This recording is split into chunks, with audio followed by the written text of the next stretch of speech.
Hey guys, so this is a video I've been wanting to make for a long time now. I've always been very interested in the guitar collection and just the gear collection of Tom DeLonge of Blink-182 and Angels and Airwaves. And for some reason, I didn't think to do this, years ago when he actually sold a bunch of his gear. But I figured, now is as good a time as any. I wanted to make this video because I wanted people to have it as a reference to see what sort of things he's used, the things he said about them, and just some of the things that he's released out into the wild. And maybe it would help somebody maybe track one down if they wanted to try and get it from another collector or something, whatever. But I'm going to try and keep this short, and I'll talk more about it at the end. But in 2014, he took a couple guitars, modded some of them, painted some of them, and sold them on an app called Reissued, which was run by his wife. And then about a year after that, he just went into his collection and took maybe like 3 dozen, maybe up to 4 dozen or so different items and sold them through his website to the stars. And that was obviously where the majority of everything was. And if you try to go on those websites now, it really just isn't going to show anything. You have to use a website that, or at least the website that I used was called the Wayback Machine. And basically it lets you look at old archived websites that people had specifically saved back in the day. And while it is very useful, it's very finicky, it's very time consuming. It takes a long time for a lot of these pages to load just because it's trying to go back a couple years. So I wasn't 100% successful in getting all the pictures and all the descriptions, but I got maybe 95% of what I could. Some pictures won't have the descriptions next to them, some will. But I figure for the most part, all the important stuff is there. I will include a link below to a folder that just has everything in it. So, just in case YouTube dumbs down the quality of the images, which I'm sure it will to some degree, you can just check it out there. But if you just want to keep watching the video, that's cool too. I'm going to start with the To the Stars stuff because that's what the majority of it is. And then at the end, you'll see everything from the Reissued app, including some stuff that Tom and other people that he works with posting stuff on Instagram just about the sale and about the modifications that he's making. You're going to hear some music. That's just my original music. I figure, I have something to listen to over it. That's not just going to copyright strike the video or anything. So if you got any questions, definitely let me know. Like I said, I got some more stuff I want to talk about at the end of the video, just so I'm not kind of filling up the beginning here. So enjoy. Let me know what you think.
So hopefully you enjoyed that.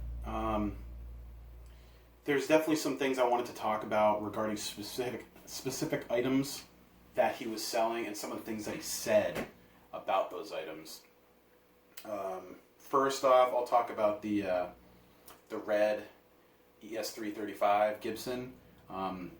In the description, he says, "This is it. This is the boxcar racer guitar, the one and only." And I don't think that's true. I believe that he had two red stickered ES335s. You can see pictures of him playing two different ones. One of them has a lot more stickers than the other one,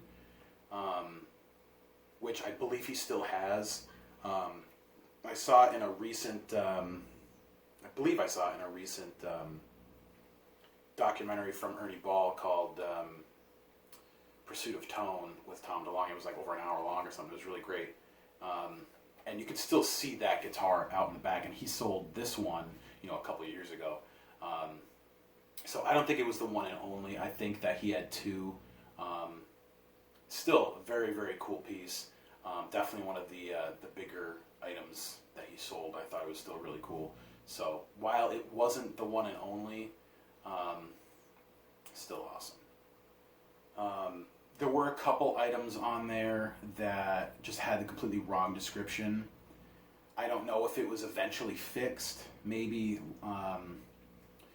like I said, I was using something called the Wayback Machine, so it brings you back to a very specific date. Maybe, the next day or, later in the day, it was fixed. The proper descriptions were written in there. I think one of them, it said something for a specific guitar, and it was talking about a completely different guitar. I think it was like one of Tom's, like brown with the white stripe in it, but he was talking about a guitar that David used that was like a completely different color or something. So that was just something to note. I know there was something else I wanted to mention. For the couple reissued guitars, there was 4 guitars that I know of.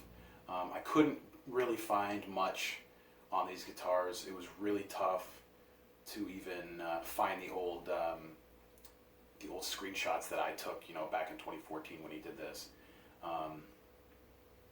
So I don't have the descriptions on really any of those except for the Gibson, only because that one's a pretty famous one. You can just find it right on Google. But the other 3 were fenders, and there was an orange one with a bunch of paint on it, and there was like a baby blue, like a really light blue, and then like a medium blue. And that medium blue one was apparently the last one to sell, and there was an Instagram post that I added in there that you could see where he mentions that was the orange subsonic Strat that he used live for Adam's Song and Obvious. And that bummed me out when I saw that, because that was always one of my favorite guitars of his. But I really don't think that's it. There's pictures that you can find of Tom using that guitar, and it has a completely different bridge on it. It has a hardtail bridge, which, if you don't know, basically, it's locked down. It's not something that has the capability of having a tremolo, like a whammy bar on it. And that guitar, that blue one, very specifically has a tremolo on it. Now, Tom definitely did use some Strats that had tremolos on them, but I don't believe that they were ever the subsonics. Any of the subsonic Strats that Fender specifically made back in the early 2000s, none of them had tremolos on them. Granted, he was a custom shop artist at that point. He could have gotten whatever he wanted. But I really, really doubt that he would have asked specifically for something with a tremolo. And I really doubt that he would have taken that orange body and had it routed for a tremolo after the fact. I sincerely doubt that would happen, because he never uses a tremolo anyway. And any of the ones that do have a tremolo, they're locked down into place, so they don't move. So I think he got confused on that. Maybe it was a straight up lie. I don't know. Maybe he was just trying to get it to sell. but I really don't think that was the guitar. I think there is a very good chance that that guitar, the orange subsonic, was the orange guitar that he was selling. You know, that had it had a white pickguard, I believe, and it had a zebra pickup in there, and a bunch of just like paint around like the edges. That seems like it was probably the original orange Adam Song Strat. Like I said, maybe he got confused or switched around what he actually did, because that guy's got so many projects going on anyway. It's hard to, I'm sure it's hard to keep track. So I don't know. Either way, I hope this was a useful video for you guys. Like I said, definitely check out the link below, because all the high res, at least as high res as I could get them, images are in a folder down below. You can check them out, download them, whatever you want. And yeah, I mean, like I said, I hope you enjoyed it. I mean, this is a fun little project for me. It took quite a bit of time because, like I said, that website is very finicky when you're using the Wayback Machine, and it just took a long time to edit all the photos into something usable for a video. So I really appreciate you checking it out. If you like the music, like I said, that's my original music. You can check it out down in the links below.